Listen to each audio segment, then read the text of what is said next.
Ladies and gentlemen, it's a pleasure to be here. My name is Brother Ashe. I do the art of storytelling, African folktale stories, and we're here to have a conversation, right?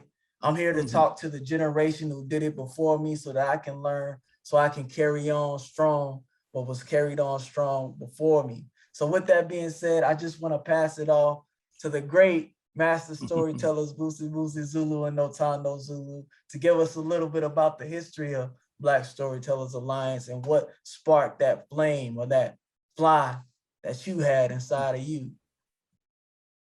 Ashe. Thank you so much, grandson. Brother Ashe. Yes, Thank you so much. And I love your rendition of the Eagle story.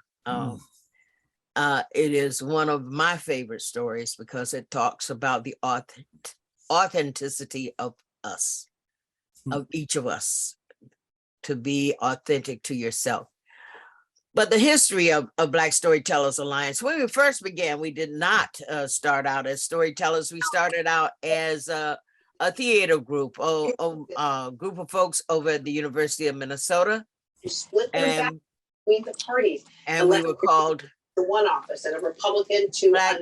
I'm sorry, please mute your. Kind of underscore the conundrum that a lot of voters, and we were called Black Theater Alliance, and our intent was to take theater, Black theater, out into the community, just to help folks to remember and know that we had, we were artistic as well, because of everything else that was seen, of course, during that time. This was in 1976.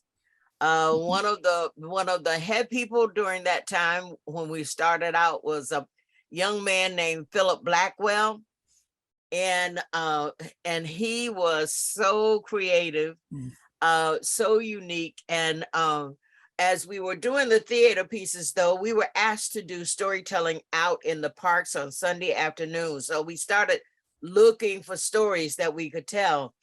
And we started telling stories out in the parks on Sunday afternoon, and it was so much fun. It was a joy to be there telling stories to our community. And so we found ourselves doing more storytelling than we were doing theater. Also during that time, that early time, the Urban League, Minneapolis Urban League, put on a conference, and they wanted to talk about sexuality, which was something that Black folks really didn't want to talk about. But we were suffering from a lot of AIDS deaths and misinformation and all of that. So they wanted to have something, but they wanted it to be so that folks would talk. Feel comfortable talking when we were done. So we came in and we did a program, and the part that was really funny was that at that very same time, this was the height of feminism. The Ebony magazine, which we don't see it nowadays, but Ebony magazine was a big Black magazine for most of us, And they put out 10 ways to please your man. So we just satirized that to pieces, which gave folks that, just a highlight. They forgot about being within themselves and to be able to talk openly about things that were going on. So in the later years, since we were doing more storytelling than we were doing theater, we became Black Storytellers Alliance. And then in 82, I think it was, a group of us, Tony Simmons, myself, Greg Reed, and Jerry Blue, we went to Berea, Kentucky.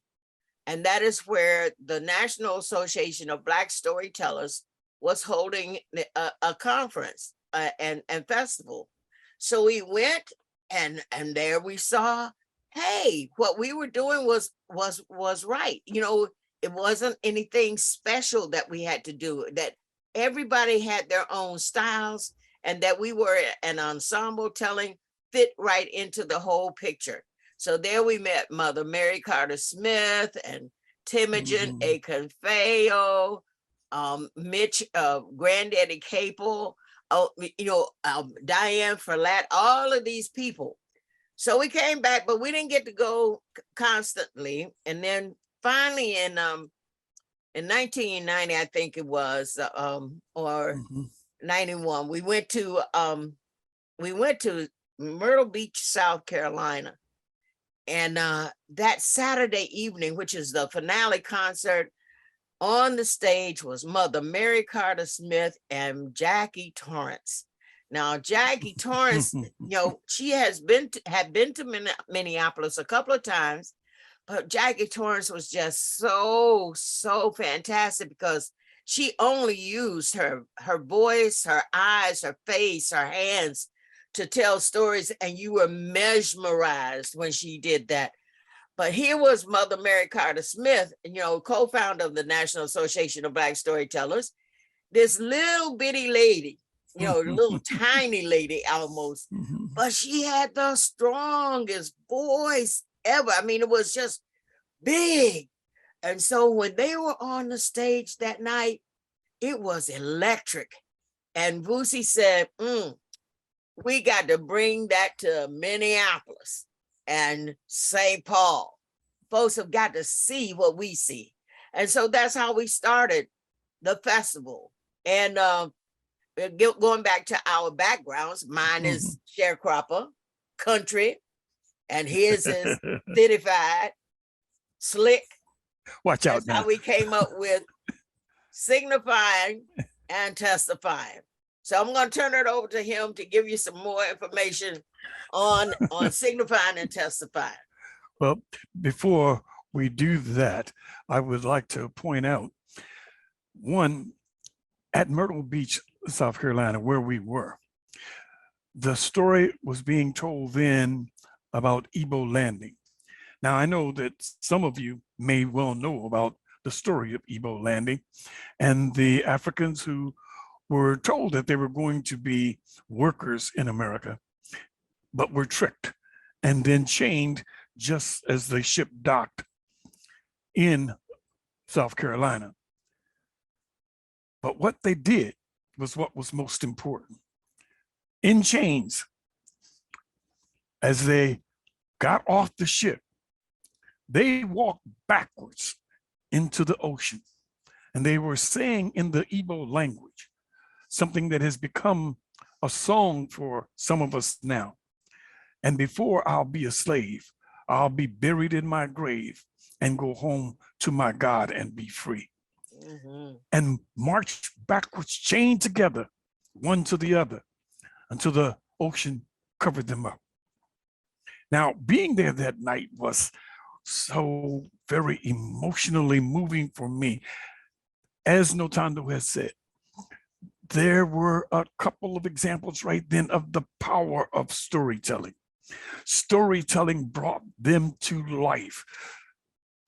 It led me to understand the strength of us as a people. When I say led me to understand, I mean to reinforce what I already understood is a better way of saying it. Because it was just thrilling. And I knew in my heart that bringing that to Minnesota, in the whitest of all white places in the US of A, statistically speaking, of course, that indeed it would have an impact right here. And that impact, that power, those stories from us, which give us our existence. You see, without a history, which means his story, it should be also her story. Without that, we're not human. Every human being has story of their past, things that allow them to understand that, guess what? I have faced challenges like this before. I have had things to come at me in all different kinds of directions before. And I'm still here. Mhm. I am still moving forward. So that is the reason why I felt that signifying and testifying was necessary. But then I also felt, well, the country style of my wife, well, now, you know, there are those who enjoy that country style. And I'm one of them. I enjoy that country style too. That's the reason why I grabbed hold of it. Then, but there are those others who are the city side, the signifying side.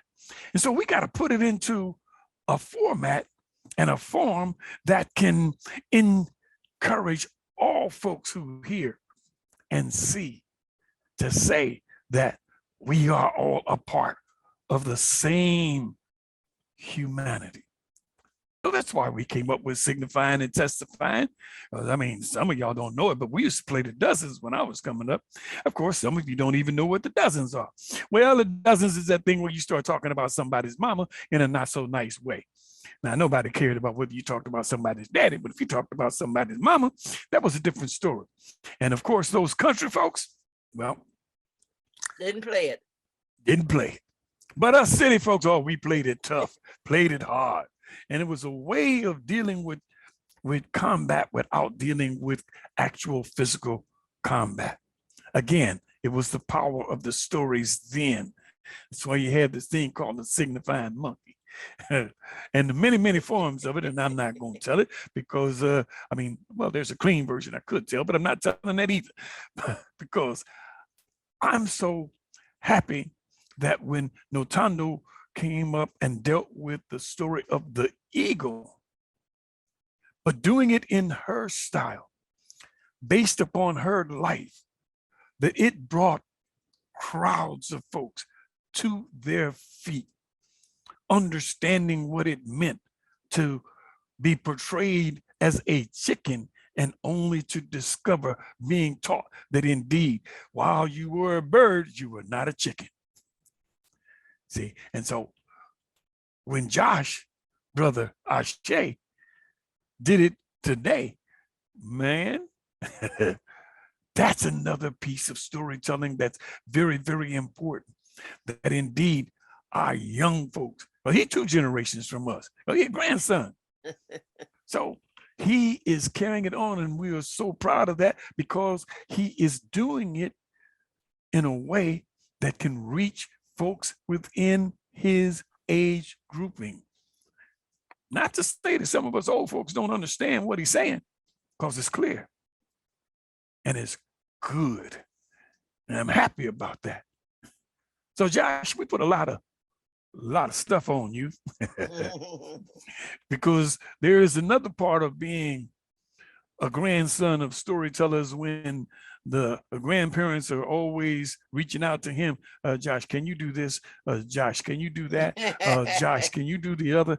All of those little things that we need him to do, because it is clear to me that we are quickly approaching the gates to the village of the ancestors. And before we enter that village of the ancestors, we need folks who are going to be here carrying on and moving our folks. Because let me just say one other thing about the storytelling power. Making it current, bringing it to today. You see, history is what happens right now and what has happened in the past. What is happening right now is making history. And what is happening right now is extremely treacherous. I would like for folks to consider, for example, what would your life be like if America lost democracy and became a fascist state? If we don't tell our stories, if we don't empower our people, if we who love democracy more than some of the other folks in this country appear to do, if we don't tell our stories, that is a strong possibility Josh, have you thought about it? Yeah, I actually had a quick question. It's not stemming off of that, but it is related to the concept of story. So after being storytelling, being in that environment over the last 32 years, what have been some of your most enjoyable spots to tell stories? Spots? Or just enjoyable places, enjoyable building spaces, wherever you've gone? Well, No. you know, I'd like to say that when I was in Ghana and when I went to South Africa and told stories there, those were very memorable. And fantastic for me, especially Ghana, because Vusi had been there 30 years prior, and KK was in the womb when he went, and I went 30 years later, and I didn't realize how touched I would be just being in that same space again. Then also there are places where it feels very important. At some point in time, back in the 80s, I think it was one of the Lutheran synods. They were working on apartheid, studying apartheid in South Africa, helping folks to understand that it was a system that needed to be done away with. And I started doing a one-woman show on Winnie Mandela. And what I had done was to take everything that I had read by her or about her and did it in first person. And I think that I felt that that was important because, you know, she was told that she should shut up.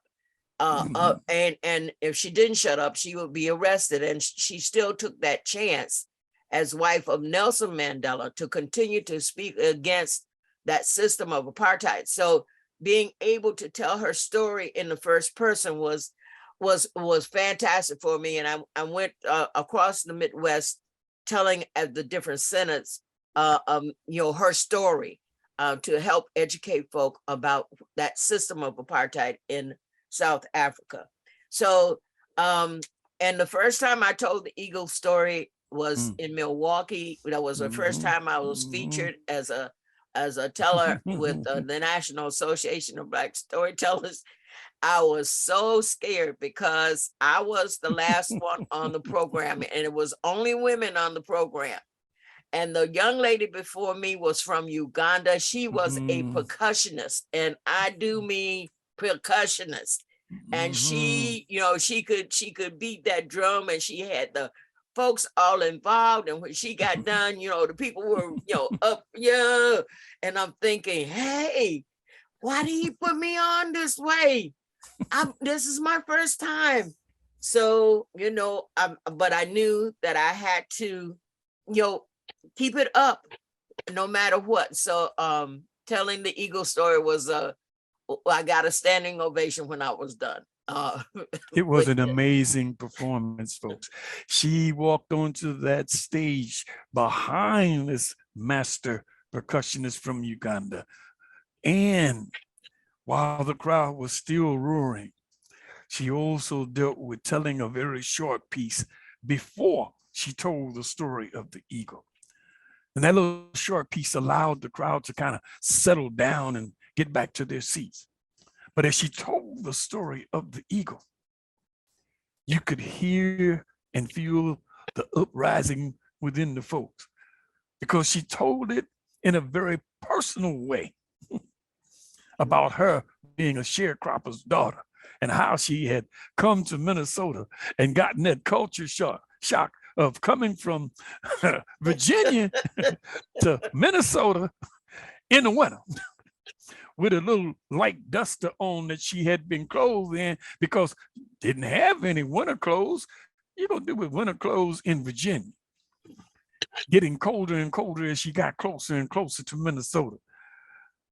And then going to a school here in Minnesota and finding out that that school over at on the university campus, just outside of it, that Marshall was what it was called then, Marshall High. That's right. That's And when right. she went there, you know, she's going down the hallways and we see black folks, hi, how y'all doing? And they wasn't waving. They turning their head and keep on going. She went to the next class and she saw some more folks as she went from class to class going, hi. And then pretty soon found out that folks up here didn't do it like that. They didn't just wave at the black folks that they saw when they were in an all white environment just about. So she felt like, well, she wasn't like them. She was like that little young eagle. She didn't fit in and she wasn't going to try to do it. She wasn't going to try to be just like them. She was going to be her authentic self. So given that kind of a background of telling that story, and I do hope that y'all have heard the eagle story. I do hope so, because it is such a powerful thing of saying, know who you are. Folks can Please. put you down on the ground. Folks can try to feed you that chicken feed. Folks can have you scratching and carrying on and acting like you supposed to be a chicken, clucking and all of that. Acting like you can't fly, because that's the way chickens are. Chickens can't fly, but eagles can. Knowing that, as she said, you got the strength of kings and queens in your wings. And then the gold flecks that are in your feathers, when the sun shines on them, you can see them, how beautiful they are as you outstretch your wings. That you can fly over the desert. Which desert is it? It's that desert of mediocrity. You can deal with going over the mountains. You see, going through the hurdles when folks say you can't, and you know that you can. Yep. You see, and you can keep flying on because you're an eagle and not a chicken. Amen. But let me stop. He asked the question of where were spots and things that move me. Well, that in Milwaukee moved me too. Other places that I have been, well, even here in Minnesota at the Purpose Center for Arts Education, or in the black box. We had such a great time in the black box over there. We had a great time on their stage there. Downtown at the Minneapolis Central Library, which is what it was then, where we started having some of our storytelling. Over to the Children's Theater, where we had storytelling. Right. You see, over at St. Thomas, the University of St. Thomas, I mean, we have had storytelling performances in these places, and they have all been ones that have been receptive. But let me point out, it wasn't just the place. The place was necessary, but it was the people. The people. That's The what made the difference. people. Yes. And you got some more questions there, youngin'. I guess, yeah. I love that last piece that you said about the people. Speaking about the people, I want to ask about how does a storyteller go about finding or choosing their name? Or if that's not a question you want to answer, how did you go about choosing your name and what does it mean?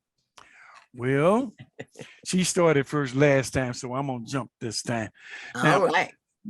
Let me point out to you how people go about finding their names is what you understand a name should mean for you, your aspirational pieces. That's what a name is. Traditionally, from many African cultures on the continent, names were bestowed in two ways. One, an example of a day name. That in West Africa, many children were given day names, the day on which they were born, Monday, Tuesday, Wednesday, whatever. Like Kwame is Friday, for example. Or a significant event that occurs during the time of the child's birth. And the name that is most important is the name that the parent has as the aspiration for that child. This is what I see for this child, what I wish for this child. My name? Well, my name, I didn't choose it. My name was given to me by a sister named Lindiwe Mabuza from South Africa. She and I taught together at the University of Minnesota while she was here as a refugee from apartheid. And we had a name changing ceremony that she, Brother Mahmoud El Kati, and I created called the Ukavuka Kwesiswe. My name that she gave me, Vusumusi, means he who resurrects the nation. Now it sounds very lofty, but Vusumusi is a very common name in South Africa because it means that also the name of a son that is going to be carried on from that family. My last name is Zulu, which means the ultimate, the sky, the limit. And I would not have chosen such a lofty name for myself. Now, Nothando. And so Nothando, Lindiwe also taught us that if you put no in front of a verb, that would mean mother of. And so Tand is the verb for love, and Nothando means mother of love, which I thought suited me just fine because the name that I had before was a traditional name that, you know, was carried for several generations. My mama had it, my great aunt had it, my first cousin had it, and I had it, and I said, it doesn't work for me. So I really never used it except on papers. And when she told me about Nothando, I said, oh, that's it. That fits me. That suits me just fine because, like he said, he was teaching at different colleges.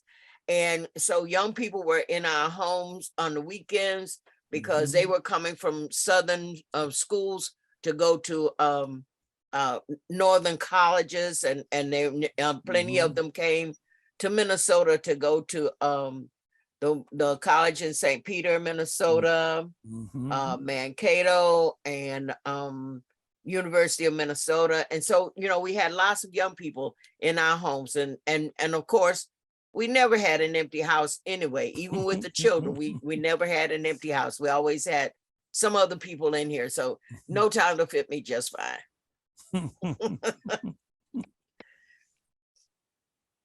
So what would you say a typical BSA year looks like? I know there's different things that happen throughout the year. There's Kwanzaa that you may get booked for. There's Juneteenth, Black History Month. So what are some of those things that you get involved in typically throughout a year? Well, those items that you mentioned, is Black History Month. Of course, we're very busy in Black History Month.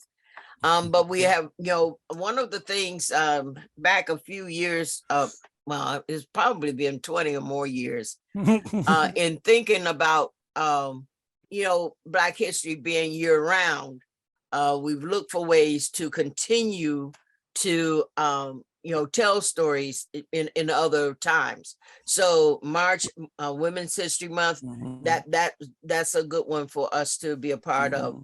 Juneteenth, of course, because you know, folks still need to know what happened, and being a part of that, and you know, with the libraries or whatever organizations there are that need stories to be told about Juneteenth and what it was, what it's about, what it means, and what it means to us now. And of course, Kwanzaa, and I'm trying to think.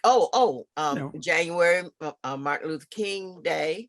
You know, so we could, and then on top of that, I'm gonna let my husband talk about the classes that we have.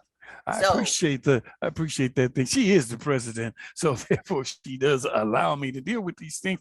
The classes that we have are the ones that we call the art of oral storytelling from an African / African-American perspective.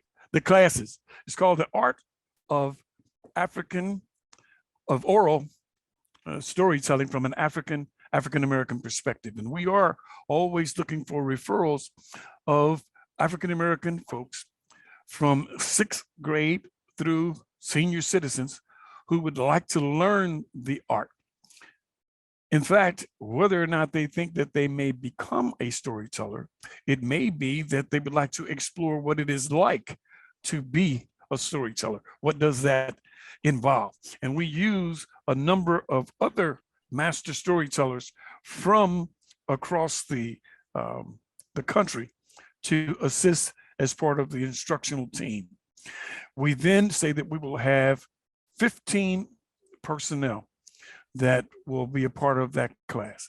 And we provide a small stipend for those who are selected for that. And it's a 12-week course that we do that concludes with folks doing a commencement ceremony. And as folks know, commencement is a beginning. They do a story that they have chosen to do, that they have worked on to make certain that it speaks to them and that they can then present that story in oral form to the rest of us. So it's more like a recital. And we love having folks learn, and then to learn that there is a number of things about storytelling. One is the actual act of telling stories. And then there is also the business of storytelling, the organizational side. What we try to do is to teach the art of storytelling. So that's an answer to that question. So I just want to just double confirm. You said that students can get paid for taking this class? Oh, you heard that part. Yes, sir. We do provide a small stipend that of $15 an hour for the 2 hours that they are in the class each week. And we pay that small stipend of $30 on a weekly basis. So yes. Brother Ashe, I would like to also talk about, you asked about periods of time when we would tell stories. Right now is a political time. And the idea of getting folks out to vote and hopefully vote for folks who still want to maintain a democracy. Then, there's a story that Vusi used to tell a long time ago called Birds of a Feather. Chicken and the chicken hawk. The chicken and chicken hawk. And I'm hoping that he will tell it right after I share these stories that I like to tell. First of all, I like to tell the story of my father, who, even though he was a sharecropper, who, he had to pay a poll tax down in Virginia in order for him to vote, but he would pay that poll tax and vote. And then I also like to tell the story of Fannie Lou Hamer, who not only did she have to pay a poll tax, but they had to take a literacy test. And it really didn't matter if the person given the literacy test could read or not, So, there were things that we went through and in order to get the right to vote, because it certainly wasn't that we always had that right. The only right of folks to vote were those who were landowners, and we know who the landowners were. White males too. Huh? Only white male landowners. Right. Well, I'm hoping that everybody knows that that's what was going on. Yeah. So, I mean, anyway, so, right now is a period of time that we like to share those stories of why it's important to vote, why it is, what folks went through. The 3 young men in Mississippi who were doing the freedom schools to teach Werner, folks Cheney, how and Goodman. teaching folks how to read, to pass the literacy test, how they were killed and buried in their car, and coming back to where they were stationed one night, because that's how ugly Mississippi was, and in some places still is. So let me not get started on that though. But I hope Vusi will tell the story of the chicken and the chicken hawk. Well, now, since you didn't put that out there, you know how it is. Be the storyteller, I'll hurry up and rush to it. You see, there was this village of chickens. Now, they had a nice little old place and everything was going along well for them. They did things like other folks did. I mean, they had their little crops that they grew and everything. And they had folks who were in charge of administering things within the village. Now, this story, now, I'm just wanting to tell you that this story is one that Tejumala Olagmoni told me. And so I'm telling you, the deal is in that village with those chickens. Well, one time, chicken hawk came down, flew down and came in. Peace, fellas. By golly, you guys really look like you're doing a great job. Well, you see, we're all birds of a feather, and we probably should live together. And the chickens, well, they heard him say that, and they thought amongst themselves, well, you know what? He could be right. We are birds of a feather, and I guess we could all live together. Don't sound like too bad an idea. And so they allowed the chicken hawks to come and live amongst them in their village. That night, long about midnight or shortly thereafter, you could hear, and all the chickens, they looked out their little coop windows and they saw this chicken hawk was tearing this chicken limb from limb. And they said to themselves, well now, I wonder what that chicken done to them chicken hawks to make them do him like that. And then after daybreak, here comes the head chicken hawk. Peace, guys. G-Monitly. I know that you heard that little disturbance last night. Well, it wasn't any big thing. It was just one bad chicken hawk. But now you see, fact of the matter is, it was that one bad chicken hawk. But the other chicken hawks, they didn't stop him. And in fact, they participated right with him. Now, just want you to know, it is true that chickens realize that they are indeed birds of a feather. But the only way that you know is that you got to be plucking that chicken to find out that they are all birds of a feather. And if you a chicken, the last thing you want is to get plucked. And that's my version of that old story that I just heard tell. And I got news for you. Even today, you got to watch out for them folks that come. Peace, guys. It's just that one rogue. Watch out when you hear that phrase. Thank you. Thank you. Thank you. I appreciate you doing that. Mm-hmm. And Now, so Josh, you know what? Wait a minute. You've been asking us questions. We're going to ask you some questions too. Okay. As a young man who, you full grown man, of course, but what is it that makes you think that you should be a storyteller?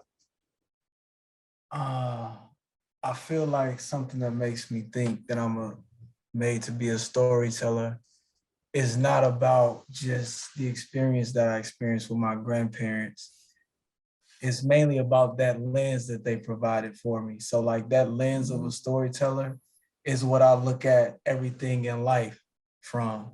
So like when I experience people, that's a story that I could tell. That's not a story of just that individual. That's a story about the neighborhood that I come from. That's a story about a lot of the blocks that people argue over. That's a story about the neighborhoods that people argue about. And knowing the history of where you live at, I think is important, and being able to share that. You know what I mean? I feel like a lot of us, a lot of us young people, we get caught up and distracted about what things online, but we don't really research the ground that we're standing on, or the places that our people came from. And that's one of the reasons I want to be a storyteller, so that I can make it attractive for the next generation, so that it could be like, oh, I could still be a creative individual and do this. You know, I could still do the rhymes, but it could have a moral to it. I could still do my art, and it can have a story, like adding that extra element, adding that story to it. I think is something you can't miss, whether you're a storyteller or not. But like, that's why I wanted to be. I feel like it was just everything. Wow. Thank Going you to so much. going to make me proud, young man. Going to make me proud. Woo, All right. yes. I love Yes, it. indeedy. Going to make me proud. Oh, yes. And I know that you were getting ready to ask another question before I jumped on you with that one. So go ahead on. I'm trying. Okay, so I think I was gonna ask, because I know the crowd is hearing us do a lot of stories about chickens and eagles, but I know that there's a lot of other characters that come along with the African folk tales. So can y'all just talk about some of those other characters and what those characters represent? Sure enough. Go ahead. Yeah, I would love to just speak about a couple, Brer Rabbit and Anansi. Oh yeah. And the reason I want to do that is because a lot of the Brer Rabbit stories were maintained. And I have a theory, and I've told folks who are doing their masters and doctorates, I've told it to several folks who are doing that, to see if they want to take up the mantle and do the research that it would take. But I think, you know, Anansi, for the most part, Anansi stopped in the Caribbean. Anansi does live on the Georgia Sea Island area, but that is an area where there is still a lot of the African traditions kept. The Gullah. Yes, the Gullah tradition. So Anansi is a trickster, a spider, a trickster, and I got to go to the Ashanti village where Anansi was created when I went to Ghana, and love all of the Anansi stories, but did not learn about Anansi until after 1976. I can't remember exactly. I think it was when we went to Berea. I heard about Anansi. I said, we got to find out about this Anansi that people are telling, you know. And then, but Brer Rabbit, like I said, he was always there. And I believe the difference is that Brer Rabbit stories are from Nigeria, is my understanding. And so, but the word rabbit was not foreign to the captors. Okay, but Anansi was foreign, and as you remember, you've been taught that we were separated so that we couldn't speak the same languages. Our language was taken away from us, just as it was, you know, with Native Americans, you know. So Anansi didn't live as fluently as Brer Rabbit.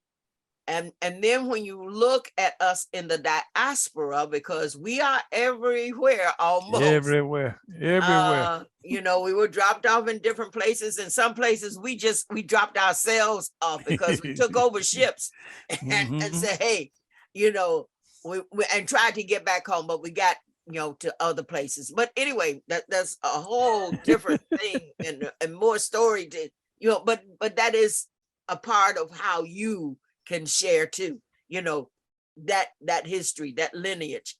Go ahead, bro.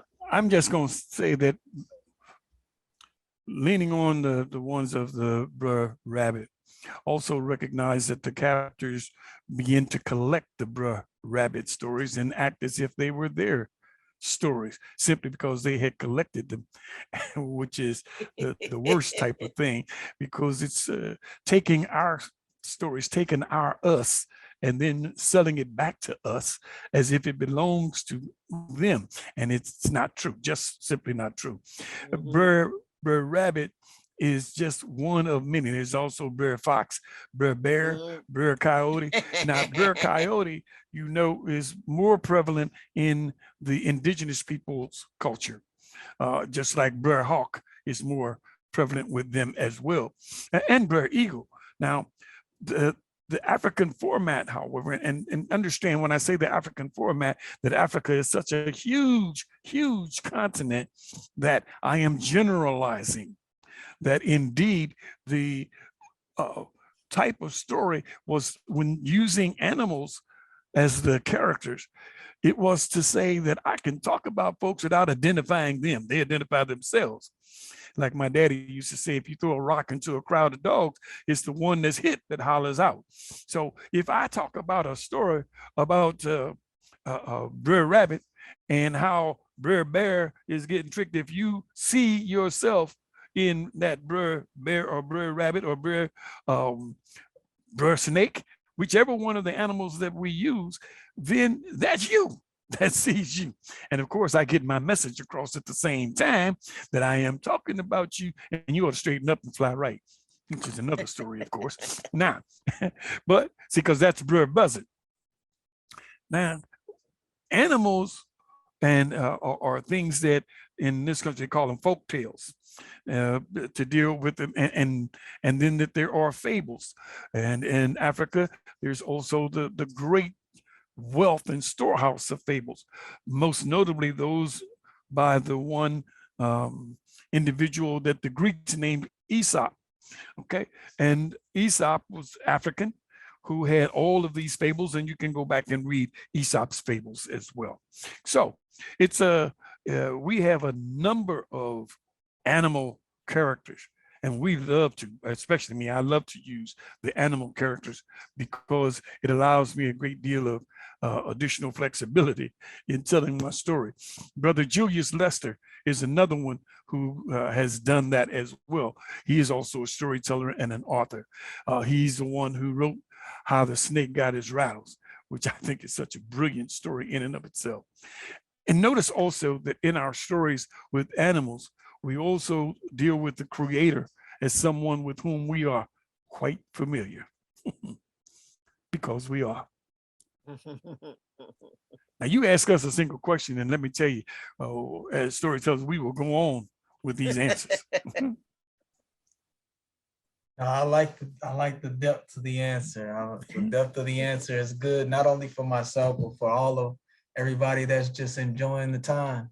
So the next question I have is just, spending 32 years as a storyteller, what has this journey taught you about yourself, or what has this journey revealed to you about yourself? Now that's some depth there, bro. That's some real depth there.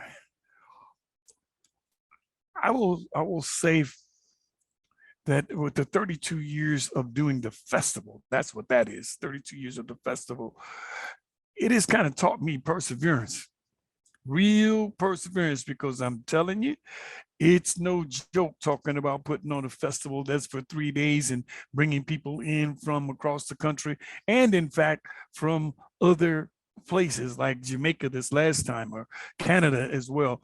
And we wanted some folks from England and from South Africa to come and join us doing our storytelling. But it takes a lot to do that. One, in terms of the money, obviously, and we work and doing other full-time jobs at our ancient age to kind of put in money to help with the money that we were able to get from places like the State Arts Board in Minnesota, or the Metropolitan Regional Arts Council, when we were able to get funds from them, which we've been very successful in being able to do. However, it does not cover the full cost of the things that we're trying to do. And so therefore, it has taught me that we can still do it each and every time. And that even when I don't know, it's that thing called faith, stepping out there, not knowing what it's going to be like, because I never know how many people are going to show up. And it's a frightening feeling. It's vulnerability, if you will, but we do it, and it's always so very rewarding. Of all 32 years, including the 2 years of the pandemic when we had to be all virtual, it has always been very rewarding. So it has taught me the thing that with that perseverance and with that faith, there are great rewards. That's true. We have been very passionate about it, and there were occasions when we weren't sure that we would get the funding, and so you know, we remortgaged the house so that we would be able to fund it ourselves. That's how much we believe in the power of story. And story is powerful, Josh, because there are many things going on now that are happening because somebody told a story. Something that a lot of people haven't talked about is, well, it's domestic violence. And generally there were no shelters or places for women to go, but somebody told their story. Somebody who had a husband who was high up on the echelon, in power, whatever. And that woman decided, I'm not going to continue to act like everything's just fine. I'm not going to put on makeup to cover up. And so she told her story. It's the stories that are told in church on Sunday mornings. I had this issue. I prayed, I waited. That's why I love, the story of Harriet Tubman. I mean, this woman, she showed real faith, because when she asked the question of God, she would really wait for the answer. Whereas most of us, we ask the question, if it ain't answered in 5 minutes, we ready to go on and handle it ourselves. Okay. And so it is that faith, that the power of the story, what it does, how it opens up, how it gives others information, how it helps folks to know they are not the only one. That yes, there is a possibility to get through this issue, to get through this problem, to get through this grief, to get through this trauma, to get through it all. And because I have the story of others who have. And sometimes the stories are done, using animals. Sometimes it's done using people. And sometimes we have to laugh at, folks. And so High John the Conqueror, that's another character from African-American culture. And High John always outdid the captor. Always outwitted him. Now, the story in terms of Lorraine Hansberry's story too. A lot of people don't know her story, and I was so honored when Nothando and I were allowed to be amongst the elders to deal with Sister Riquette and talk about Lorraine Hansberry. That's a very important person in our history. Or my other favorite, of course, is Frederick Douglass. Now, folks hear about Frederick Douglass, but don't always know enough about Frederick Douglass, who don't know what he always said, is that without struggle, there is no progress. You just got to know that. It's got to be struggle. And there will always be that struggle in order to achieve progress. And we got to be the ones. You see, it's like, there are so many folks in our history, and no way in the world that we could just capture it even within 1 hour or within 3 days that we do our festival, that we can capture those great personages. folks have heard about El Hajj Malik El Shabazz, but also known as Malcolm X for those of you who are uninitiated. But many have never heard his voice. And that's amazing too. You see, and we, the ancient two of us, we have been fortunate enough to have lived within a time in which to have heard a number of great voices alive and in our time. Fannie Lou Hamer, alive and in our time. See, we have been here long enough to know some of these things out of direct experience. So when folks talk about history, they make it seem as if it is back in the Stone Age or before. Well, some of us pretty close to that. So I was there when they were dealing with the hieroglyphics. You understand? At least my people were. So I hope that answers your question, brother. Yes, it does. And lastly, unless Sister Holbrook, are you get ready to? I think she's getting ready to hop in real quick. I'm getting ready to hop in and just open it up for questions or comments from people in the audience. You can either raise your hand or put them in the chat, either one. And I will start because I have a question for Josh. I loved what you said about what storytelling means to you, how your grandparents and them living their storytelling lives motivated you, and what you've learned from them. And I'm curious to know how you're keeping storytelling alive in your generation. Yeah, so that's a great question. Currently, I'm involved in a lot of different things. So I do my own art. I do art for Black Storytellers Alliance for the events and things like that. That's one way.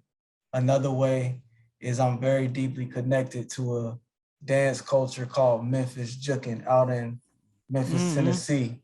And so kind of what my grandpa and grandma, how they relate to this eagle story, the story of how people do this dance style called Memphis Jukin is also based on the concept of learning how to fly, your arms or your wings.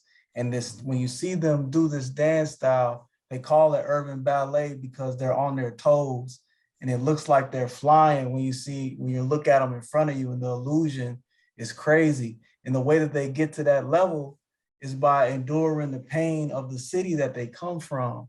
And instead of turning it into something violent, they turn it into something creative and magical through the dance moves that they do. That's what I mean by when I say I'm carrying on the stories. I'm starting to see how the stories in other places are building and shaping the foundation for the next stories to be created.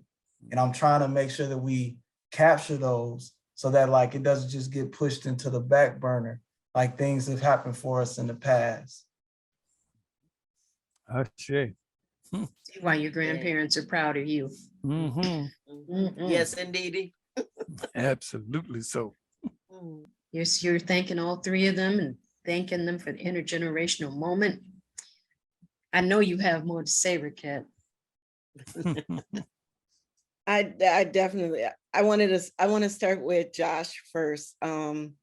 Just really, it's beautiful to hear you just embracing, carrying on this tradition that your grandparents are living, not just, they don't just do this, they live it. And just kind of listening to all of your exchanges, it's almost like a story in itself, the way you weave in and out of each other's parts of the stories. So I from the bottom of my heart, just really feel full and was smiling throughout all of your, conversations and what you were sharing and doing my little finger snap. So really enjoy this. And I always, I just feel like you said, Elder Vusi, just the power of the voice, being able to hear people's voices and hear the intonation and how they say things, the passion they bring with it. So I just thank all three of you, and I honor you, and I appreciate the living legend and the passing on of the legends to, Josh, you got your work cut out for you, but you're starting with that eagle story in the beginning. I was like, oh my gosh. Yeah. Oh my gosh, it's beautiful. Yes. Mhm. Yes, But indeedy. I want to encourage people to share your thoughts. It doesn't have to be a question. It could be a comment. It could be an experience you've had. Because, you know, Elder Nothando and Elder Vusi has been in this community forever and have been bringing us this story, have been like the bloodline to our stories. So jump in where and when you feel. Yeah, and I just love what you said about that without history, we are not human. That is so important for us to hear and to recognize that, you know, history, today's history, what's happening now, even though it's treacherous stuff, is it's making history, as just like what happened in the past is today's history. Thank you for reminding us of that. I want to point out that that statement, of course, is one that Elder Mahmoud El Khati taught me. Now I can't see I see that there are a lot of things on the side, but I can't see them because of my vision. So I don't know what's on that side. So somebody please share a chat with me later. Whatever's in the chat. Right, Okay. if they put it in the chat, we can read it. Yeah. Well, Raquette was saying, wow, thank you, all three of you. Thank you for the intergenerational moment. I love the exchange and the lifting up in both directions of the youth and the elders. So, and you're welcome. Thank you. Absolutely. And you know, not everybody gets a chance to do that. And we are so happy that we are able. And one of the things that I have seen is that there are young people who are doing some mighty things. Yes. So that as we know that we are closer to the other end, you know, because you kind of, you know, as elders, you kind of worry what is going to happen, what's going to happen with our people. You know, that's one of the things in your head. But as I watch and I listen and I'm exposed to what young people are doing, and you know, like Josh and some other young people who did a nonverbal film, you know, film piece, you know, I'm just amazed. And you know, I can't wait until I see, well, Anura and Raquette's children. I know there's something big there is you coming. Go. There you go. Know, her news daughter, I know something big is coming. And so, you know, it just fills me with excitement, knowing that they're coming along, what they have to offer. And I know that it will be good. So and necessary. Yeah. And very, very necessary, because I'm the one who sees the treacherousness, and I speak about it. And sometimes folks think, well, you're always on the downside. No, I'm on the side that says this needs to be done. Yes, that's what I am. So in that end, I guess I am the glass half full rather than the one just half empty, I think. But anyway, I do know that indeed, as Nothando has pointed out, that there are young people who are stepping to the fore, who are indeed taking on the work that needs to be done, because there is a rise in this country and even across the world of folks who are becoming more fascist in their thinking and their desires, whether it's in Italy or in France or in England, and indeed in America. There are those in America who really are looking for, wanting a civil war again. And we have to be prepared to defeat that. Hopefully not in a military sense, but we have to be prepared. So I'm with Nothando. I have great faith in our youth. Great faith in our youth. I know that they are capable. Said is not negative thinking. It's the truth. It is what is happening today. And we need to be, we need to be prepared. And yeah, and that is what having been through some of these things does. I mean, when you see what's going on now, it reminds you of what went on before, and you want to find ways to help the young people be aware of these dangers that are lurking and trying to come to the forefront so that they are prepared to deal with it effectively. So I want to just throw one other one in there in this same vein, and that being, if you have not been to Montgomery, Alabama, to see that museum and I call it the Lynching Museum, but that's not the name of it. But I'm telling you, it is one that you will see and you will be able to understand that we have gone through that. Even here in Minnesota, of course, in Duluth, which is where the last lynching in Minnesota was, the last lynching of that type. The last lynching took place in 2020 with George Floyd. And then these others have just been outright murders. We have to understand in 1877 to 1901, during that period of time, Black folks were being lynched at an average of one every other day. But we are still here and we have fought on and we will continue to survive. The only thing I think is going to survive us is going to be roaches. Nothing else. It looks like Elder TT had turned on her mic. Did you want to jump in and say something? Hey, hi. I How are you doing? I we see do. you? Can we see your face too, TT? No. Yeah.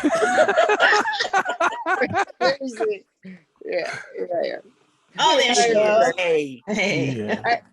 I just wanted to give thanks to Vusi and to Nothando in terms of everything they do for community. I think that a couple of things, I guess they could mention, but I'll mention, is the fact that they give to community without expectation for anything in return. Exactly. If I ask the Zulus to do something, they never, ever, ever mention money, ever. And as a matter of fact, excuse my mouth. Sometimes it feels like I have to force them to take the money. And the Vusi and Nothando have worked with We Win for a very long time. As a matter of fact, when I was in the classroom in Minneapolis Public Schools and I was doing Kwanzaa in Minneapolis Public Schools, and when I left the classroom, I was really, I was concerned in terms of doing Kwanzaa outside of the context of the school district, because I had always did it within the district.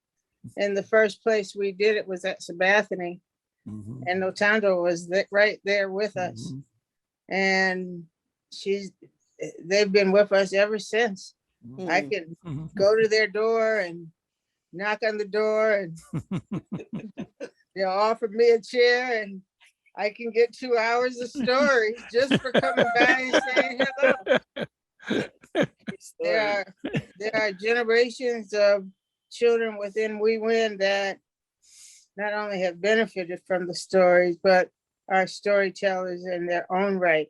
And I think in terms of us as community, that we need to really, if I would talk about a concern in terms of Minnesota, things that are of greatest value to us and to me are our stories. And we have a lot of Black elected officials that are in place, but have not created a foundation by which they are making the resources available so that the story that you tell, that you have to depend on a few organizations and then hoping that the other money would come through.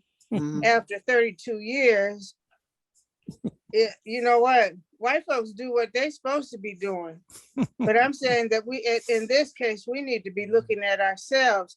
How come we haven't made the resources possible, either as elected officials or community members, to make sure that when Josh is ready to go tell his stories, all the resources are in place so that he can just come, step up, and do what he needs to do. We need to make it easier for our community, for our children. And I think that we need to go to our elected officials. I don't know why Black Storyteller, why the festival isn't part of the Minneapolis budget. Why isn't it part of the state budget? So I feel real passionate and working very hard in terms of being part of creating this village that gives us the monies, the resources that we need in terms of just being able to do the work that we need to do and get all of the information, so the excellence that we talk about, that we are able to create from generation to generation. So I just say that I have no objectivity when it comes to the Zulus. I just totally love them, and I will always show up whenever I can. And I'm very thankful for the both of you. And I'm very, very happy to hear Josh's voice. Thank you. Ashe, thank you. Thank you so much. It's mutual. Thank you. Yes. If I can just jump in, I think that, you know, you said something really powerful, Elder TT,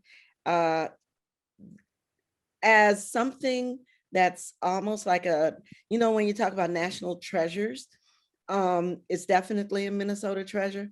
It should be a part of the planning of the state to acknowledge that this is an art form that everyone gets a lot of nourishment from. And so I think, you know, just as a way to move forward, I mean, my heart hurts to hear that you mortgaged, you know, your own house to actually make sure that the conference occurs. And so I think really it's our community's work to make sure that we're looking out and putting that in front of the legislators and in front of those people who say they represent us, so that they know how important it is for us to actually keep this form and our children to have it. I just wanted to say that. But Mother Hazel, it looks like you wanted to jump in.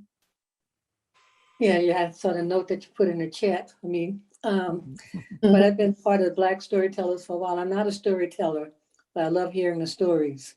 So I participate in the event every year, especially when I'm in town, to help provide the table for the artists to share, to sell their wares. So I wanted to make sure I do that. But again, I enjoy the storytellers. I love it's like family coming home every year when you have the storytellers come in. So I've been glad I'm part of the family and enjoy it every year. So yeah, and kudos to everybody already said by Vusumusi and Nothando. Love them both. Just they're in my heart every day. Thank you so much. Thank you so you. much. And I would like to say that it was her aunt who had 104 won the Liars contest on that particular year, and we have a picture of her and her aunt, and it was fantastic. So we do thank you for being yes, indeed. we would call her our volunteer extraordinaire. That's right. That's exactly because right. She would always have the table set so nicely, and with beautiful material, and be ready to go, especially on that Saturday night for the storytellers. So we certainly appreciate that. And TT, you know, now before you leave off for Hazel and her aunt, understand that aunt did one of them spontaneous things of the storyteller Sure at did. 104 years young, and just blew everybody away. Just blew everybody away. We love that sister's story, and Oh, I'm telling you, very, very righteous. Now I know she was from Louisiana because she was leaving from Hurricane what's his name, Katrina, and she was up here during that time. Still have great memories of her and that Yes. story. My aunt was in a school system of 55 years in New Orleans. Mm. And so she was always, I call her a social hostess because she used to, as she said, go to the nursing home to entertain the old folks. Now, she was 103 at the time, but she was still living independently at home. And at the time, I used to do a newsletter for the Women's Wellness Program at the Y. So she used to read the Women's Wellness Program, and I used to always put jokes in there. So she loved the jokes. So she'd tell that to the participants at the nursing home. But yeah, Auntie Lavinia, she was never lost at words. It's like we went on a cruise, and she is out. She loved to do the one-armed bandits on the when we get gambling. And when my girlfriend was going to bed, and I'd say, "What do you mean you're going to bed, girl? It's time to party. Come on out." She's 103 and ready to go and party. So yeah, I think that was the New Orleans blood though, because we party hardy. Yes, So yes. 99 and on. Yeah, but Way that to was go. it. Yep. Great stories, great stories. Yes, yes. And TT, you were going to say about TT, but I'm going to jump in there about TT myself.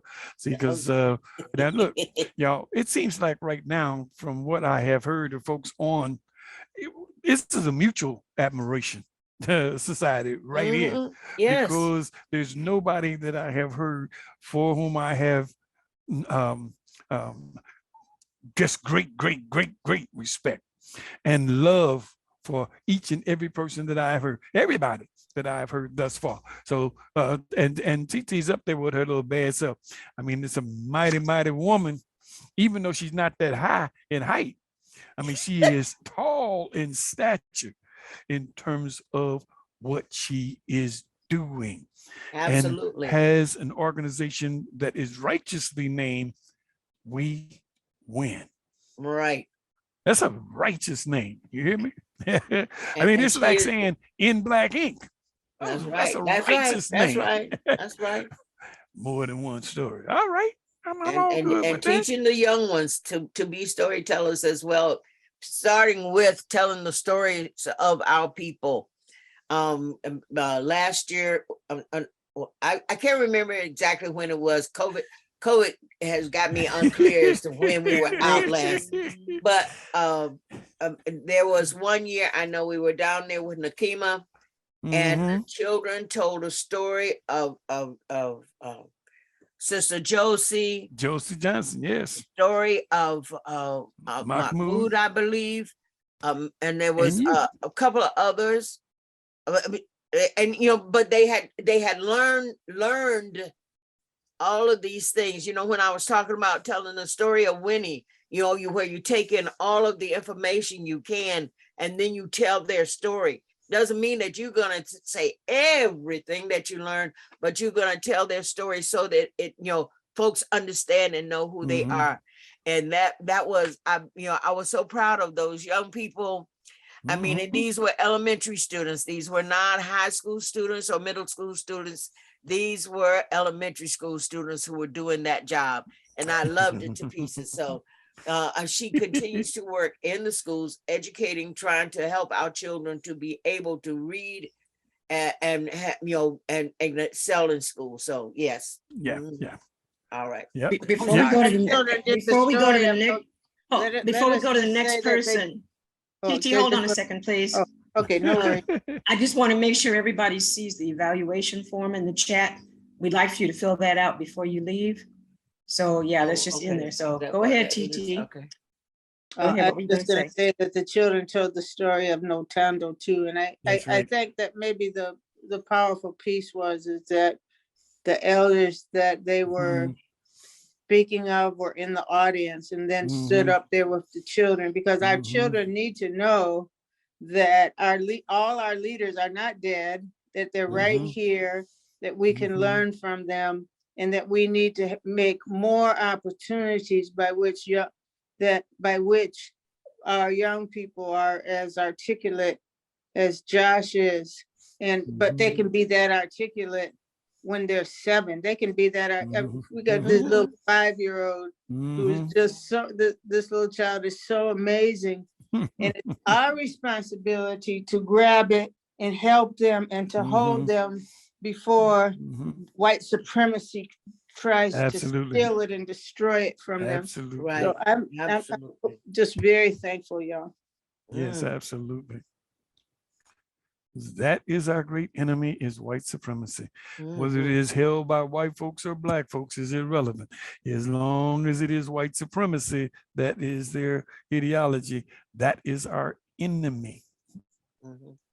And that, baby, I wish you would explain a little bit more about what you mean when you say whether it's black or white, black folks or white folks, because that's not always totally clear. How do we as black folks practice white supremacy? Well, the fact of the matter is that it's impossible for any person to live and have grown up within the US of A not to have been imbued with, fused with white supremacy. It is in all 5 basic institutions, whether it is in family or religion or in politics or in education, or, it doesn't make any difference. It's all infused with white supremacy. Every last piece, every one of those 5 basic institutions is founded upon white supremacy.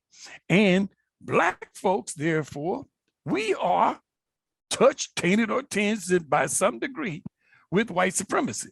A great example of it is in Georgia right now, coming out trying to be a US senator. You can see, hear, feel, know that there is white supremacy in that individual. That one other individual that always is present whenever the former Donald Trump is on stage, there's always one that has a dark complexion. Now, black is not a color. It is a state of mind. Mhm. Yeah. Yeah. Okay. And we have to be clear about that, because there are those whose complexion happens to be like ours, but whose ideology, whose thoughts, unfortunately, are not. They are indeed trying to deal with being the chicken. They want to be the chicken. But you have to understand, if you want to be the chicken, what happens to chickens? They get plucked and put in the pot or in the frying pan. Mm-hmm. It's always the case. And so therefore, if you don't want to be on the menu, then you got to start changing who and what you do, understanding who you are. That's what I mean by white supremacy. And the old saying is, folks who believe that the white man's ice is colder. That's another one of them sayings that points that out.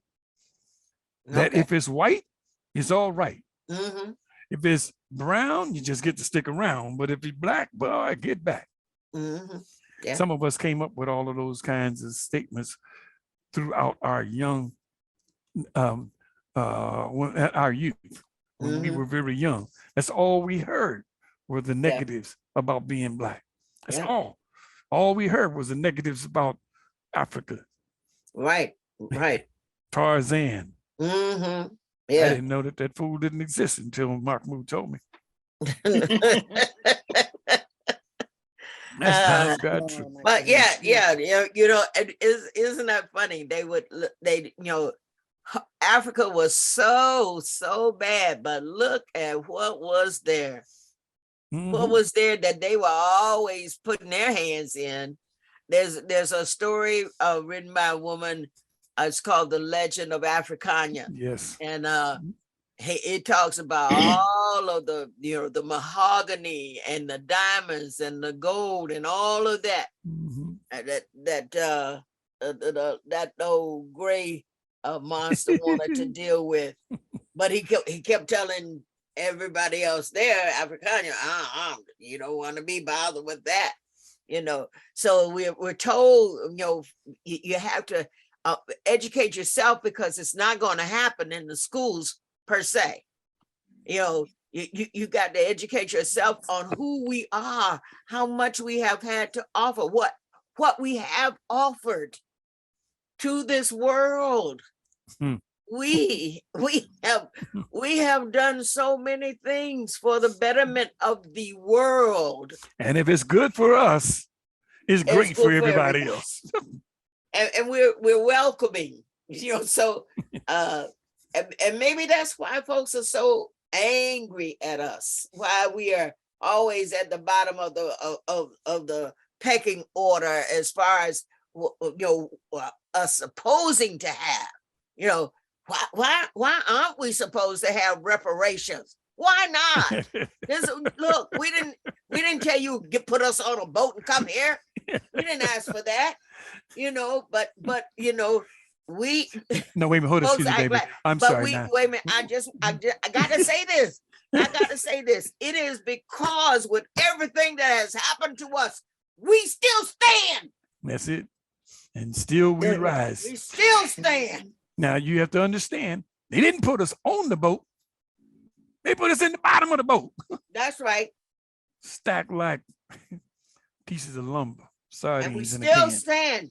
And that's why they know full well there was no way in the world they could withstand what we have withstood. Oh yes, that's true. And still, we love, we share, we forgive. And they fear that if indeed we learn what has happened, that we would do to them what they have done to us. And there has never, ever been a case in history. That's right, not a case in history in which even when Black men came back from the war, and women, Black women too, in the Civil War with guns, there's not one instance of us going back and killing the former slave owners. Not one instance. So our humanity, like you say, we will preserve. We are not going to do that. That's it. We're going to continue to always uphold, expect others to live up to what it is to be human. Anyway, get back off my storytelling soapbox. But that's why storytelling is important. That is why. Right. And Nothando started it. Yes, indeed. We're so grateful to you for coming to be here today, and all the comments and stories that the Zulu family told. Thank you so much. Wow. I just feel so full after listening to all of you. Thank you. Thank you for giving us the opportunity to share, especially having our grandson with us. That's right. Yes. Yeah. Amazing. We really appreciate that. Yeah, you have every reason to be proud. There's a couple of things in the chat. And Elder Melvin Giles said, yes, we still stand. And he said, peace. Brother Nura said, great talk, been in and out, do the work, but honor and respect our elders, still doing the work, Hotep. Sandy said, thank you all so much. Powerful, powerful, powerful afternoon. And again, another thank you and peace. But yes, Elder Hazel, you wanted to. I just wanted to thank Josh. He sent me the email at 1. I got on late because I just got on my computer about 10 minutes to 2. So I appreciate it, Josh. You sent me I didn't know about the meeting. So, but what I've heard, I'm glad. And thank you. And Brother Pernod said thank you as well. Yeah, thank you. I'm glad that folks took time to spend with us on this beautiful fall afternoon in Mhm. Minnesota. Yes. Soon to be Minnesota. Soon to be. We had snow 2 days ago. That was a hair's worth. Yesterday I'm looking morning, for, woke up and there it was. you know, Mm-mm. global warming has just messed it up for Minnesota as far as I'm concerned. I'm looking for the times when we used to have 5 and 6 feet of snow. That's what I'm talking about. Them old days of snow. Are you looking forward to those? I'm I not. love those days. Yes. We're gonna have to stop you there. Yeah, I think that's enough. That's enough for today. Yeah. Oh, my goodness. Mm-mm-mm. But I hope you don't mind. I did ask Josh if he would take us out with some drumming when we Yes. wrap up because Okay. I know a lot of Yes. people can hear it coming in. He Yes. is absolutely a wonderful drummer, dancer, and Mhm. all around artist. I mean, Mhm. pretty soon you'll be doing your own one-man show. That's Absolutely. right. That's right. Oh, he's doing it. He's doing it. Mhm. Let us know. And So we're gonna say Wow. thank you to everybody for, participating and allowing the drum to, be heard, even though, sometimes we can't hear it, physically, but we know it's there. Because Mhm. What little bit we heard, we appreciate it. Yes, yes. It sounds like we back in the old days. You could hear them sometimes. The drums out there in the field trying to let you know it's time to go, y'all. That is the message. Thank Thank y'all you so very all. much. Thank you so Thank very you. much. Thank you all Enjoyable for being time. here. Thank All you. right. Have a great rest of the weekend, folks. All Thank right, you. you You too too. now. Peace and Okay. blessings.